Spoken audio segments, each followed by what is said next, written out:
워라벨이라는 단어는 신조어입니다. 젊은이들이 쓰는 단어인데 워크, 일 앞에 이 단어하고 그리고 라이프, 그리고 밸런스, 그리고 우리나라의 발음교를 따라서 워라벨이라는 언어입니다. 저는 이 단어에 담겨진 영적 통찰에 집중하여 말씀을 준비해서 말씀을 나누고 있습니다. 이번 달 포스터처럼 십자가로 우리는 이 땅을 살아가는데 하나님과 나 사이 예배와 사역을 통해서 하나님의 일을 합니다.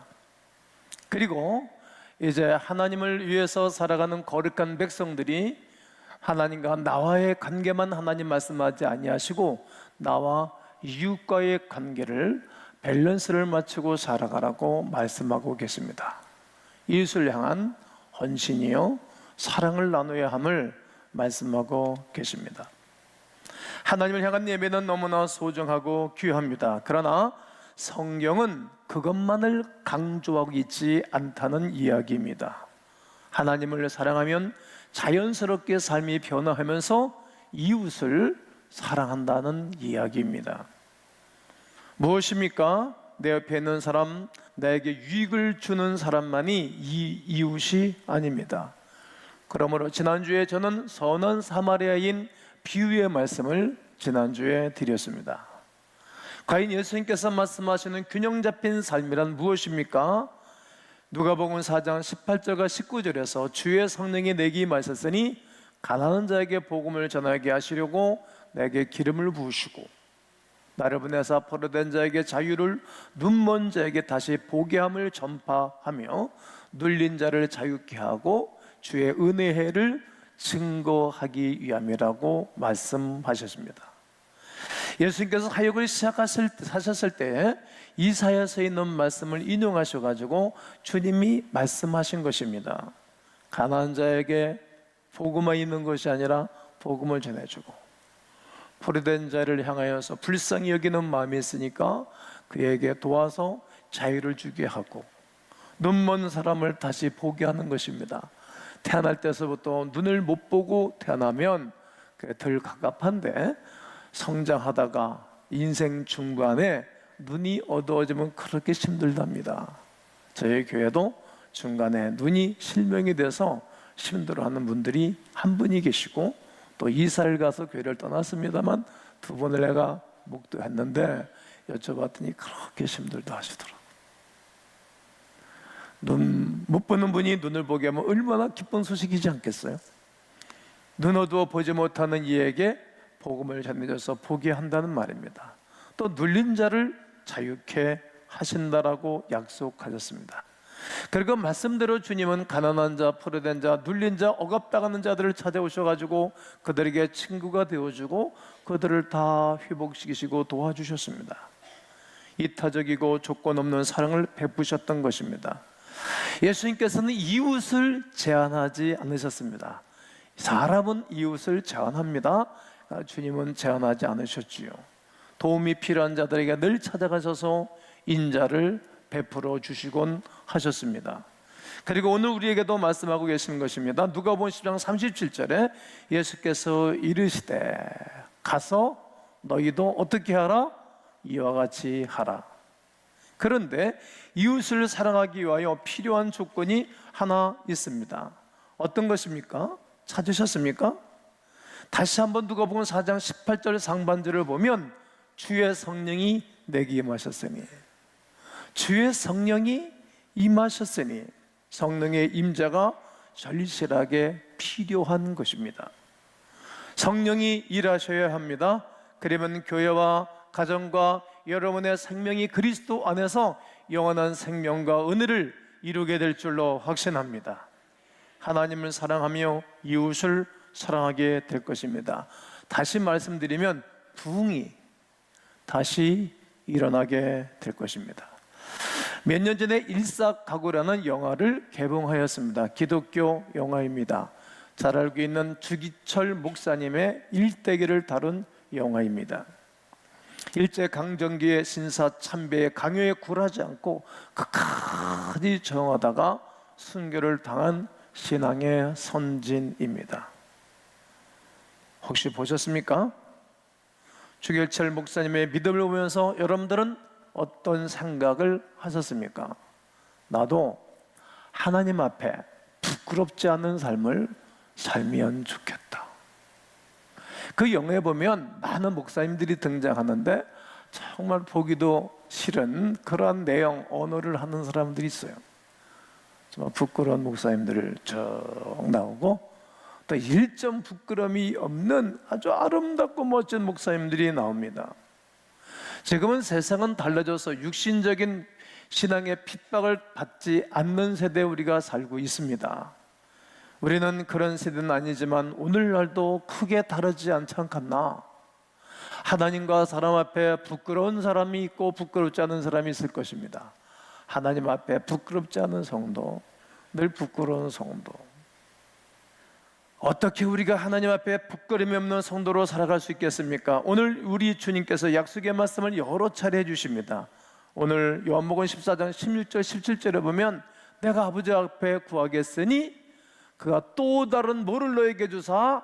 보혜사를 주사. 하나님은 또 다른 보혜사를 주기를 원한다는 거예요.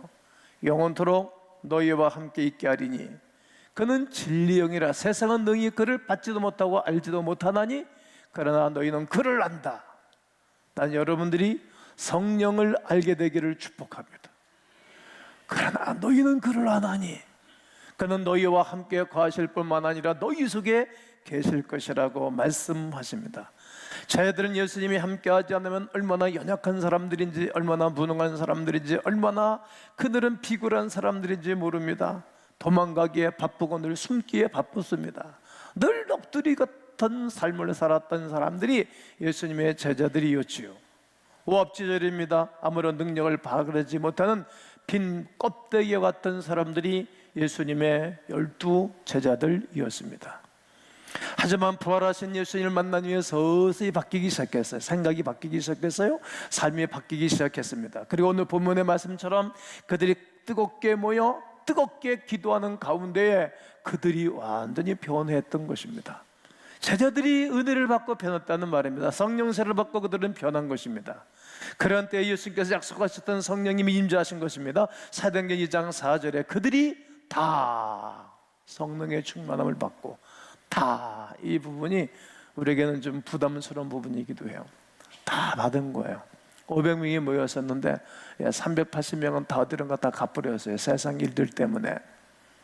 120명이 다 모였는데 그 사람들 모여있는 그들은 다 받은 거예요. 오늘 여러분 3부 예배 그대로 이어서 찬양과 기도를 하게 될 건데 다 받게 될 줄로 믿어요. 예수님께서 약속하신 성령님은 요한복음에서 어떻게 설명하고 또 계속 강조하고 있는 것입니까? 또 다른 보혜사. 따라해 보실까요? 또 다른 보혜사. 이 보혜사 언어는 여러분들이 잘 알고 있는 것처럼 파라클레토스입니다. 파라와 클레토스의 합성어가 되겠습니다. 이 합성어인데 파라는 곁에, 무엇 곁에 무엇 곁에 무엇 나란히 이런 뜻이고, 클레토스는 부름받은 자 이런 뜻입니다. 그리고 이것을 직역하면 곁에 있으면서 도와주는 자 이런 뜻이에요. 누가?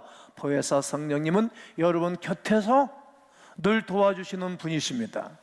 그 주님의 은혜를 누리면 하나님의 도움을 받고 이 땅을 살아가는 것입니다.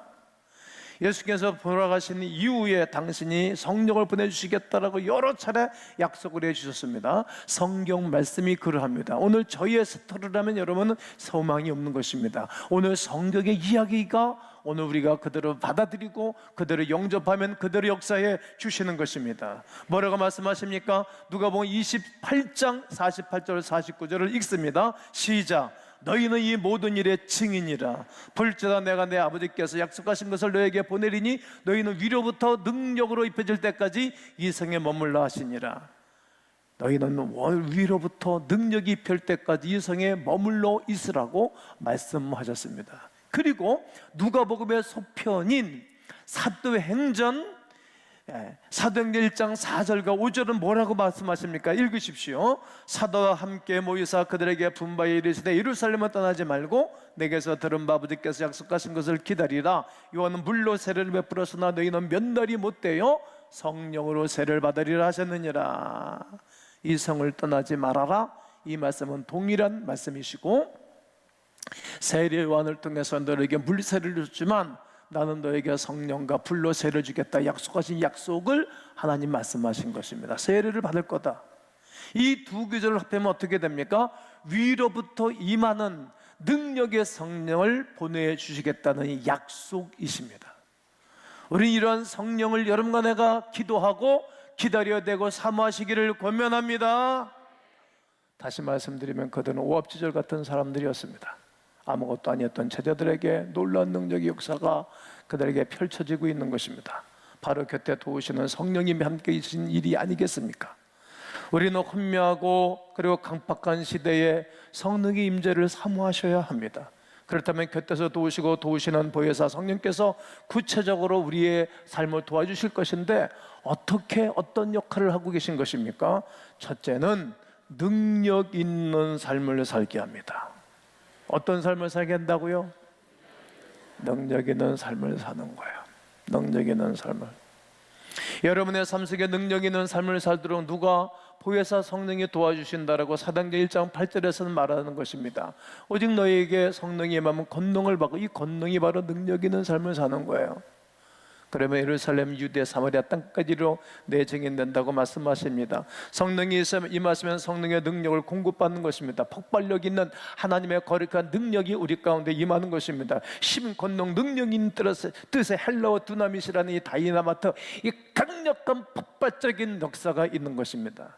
우리를 도와주시는 보혜사 성령님을 간절히 갈망하고 구하셔야 됩니다. 우리를 도와주시기를 원하시는 그 하나님 앞에 우리가 초점을 맞추셔야 됩니다. 사도 바울이 에베소 4장 30절에 강조한 것처럼 하나님의 성령을 근심하게 하지 말아라. 말로도 근심하면 안 되잖아요. 우리 아이들이 말 한마디 엄마가 상처받기도 하고, 엄마의 말 한마디 아이들의 상처를 받기도 하잖아요. 말이 얼마나 소중하고 중요한지 몰라요. 말은 속에 있는 것이 나오고 여기 있는 것이 나오니까 말이죠. 나는 한국교회가 부흥이 안 된다, 멈췄다, 그런 말 하지 아니하시고 하나님이 함께하기 때문에 된다라고 말해야 됩니다. 여러분, 기업도 어려워요. 엄청나게 오래질 거예요 앞으로는. 그러나 하나님의 도움을 받는 사람들은 잘 됩니다. 잘 됩니다. 외치셔야 합니다. 혹시 우리 내 안에, 내면에 성령님을 근심하게 한 죄는 없는지 살펴보셔야 됩니다. 오늘 내 안에 성령님이 근심하셔서 주님 앞에 회개할 부분은 없는지 살펴보셔야 됩니다. 악한 것들이, 약한 것들이 내 영혼에 가득 차 있어서 초라하고 근심 걱정이며 살고 있지 않는지 진정으로 회개하셔야 됩니다. 우리가 성령의 능력을 덧입기 위해서 보혜사 성령을 근심하게 하는 내 안의 악함과 죄악들을 깨끗이 뒤집고 쓰레기를 가차없이 의미 없이 던져버리듯 모든 죄악과 약함을 던져버리기를 주의 이름으로 권면합니다. 그러면 성령의 능력으로 회개가 될 것이고, 성령의 능력이 임하여서 이 땅을 승리 가운데 살아가는 은혜가 오늘 이 시간에 임하게 될 것입니다. 성령님의 역할이 있습니다. 그의 역할은 어떤 것입니까? 우리 곁에서 늘 함께 해주시는 것입니다. 함께 말이죠. 성령께서 우리에게 능력을 주시는 기능적인 측면보다 더 중요한 것이 있습니다. 바로 이것입니다. 어떤 것입니까? 바로 곁에서 이런 중요함입니다. 마가복음 3장 14절 15절에 이 12를 세우셨습니다. 주님이 12 제자들을 부르셨을 때 어떤 사람이 이는 자기와 함께 있게 하시고 함께 있을 사람을 제자로 부르신 거예요.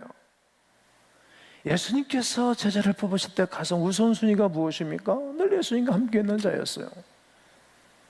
마태복음에서 예수님께서 이 땅에 오셨던 이유를 분명히 드러내지 않습니까? 마태복음 1장 23절에 예수께서 이 땅에 오신 것은 처녀가 잉태의 아들을 낳고 이 땅에 오신 것은 그를 임마누엘이라 하리라. 우리와 함께 계시다. 함께 계시는 거예요. 여러분, 하나님이 우리와 함께 하십니다. 외롭고 고독한 우리의 삶 속에 우리 주님이 함께 오셔서 우리와 함께 도우시고 우리를 격려하고 세우기를 원하셔서 오셨다라고 말씀하십니다. 세상 끝날까지 함께 할 것이라고 부활하시고 제자들의 곁을 떠나실 때도 주님은 마지막으로도 말씀하셨습니다. 예수님께서 떠나시는 가운데서도 함께 하시겠다고 계속 약속하시는 것입니다. 모순인 것 같은 이 말씀의 성취가 어디에서 이루어지고 있는 것입니까? 바로 오늘 본문 말씀인 사도행전 2장에서 오순절 성령 강림을 통해서 이루어지는 것입니다. 오늘 여러분 이 시간에 크게 찬송하고 회개하고 부르짖어 기도하는 가운데 성령의 임재가 있어서 능력 있는 삶을 사시게 되기를 주의 이름으로 축원합니다.